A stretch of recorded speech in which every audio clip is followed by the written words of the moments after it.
In the event of a flat tire, first make sure you're parked on a firm, level surface, safely away from traffic. Avoid ice or slippery areas.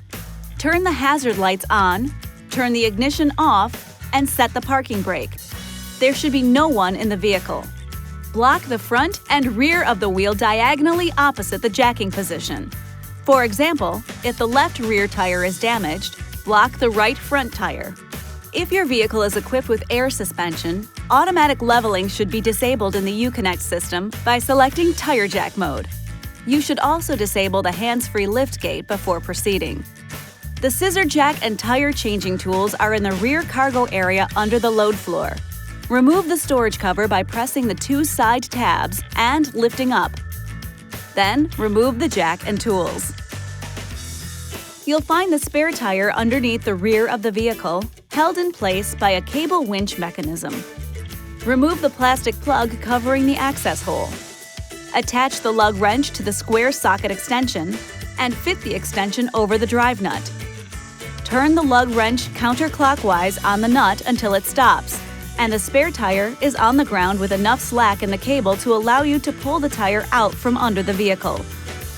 Pull the metal bracket toward you until you can rotate the bracket and feed it through the hole in the wheel.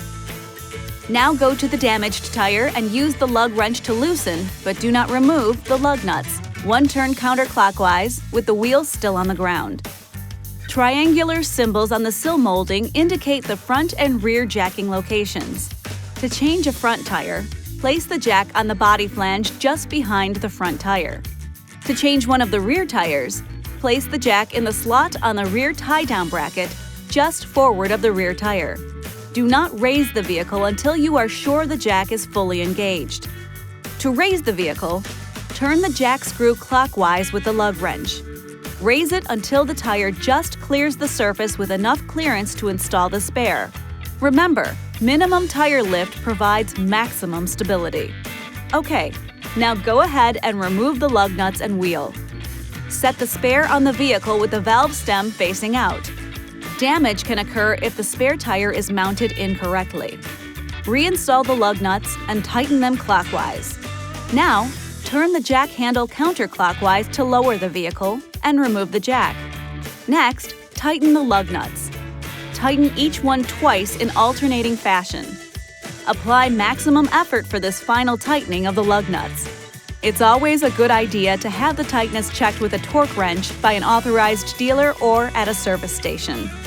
To secure the damaged tire, position the wheel behind the rear bumper facing outward.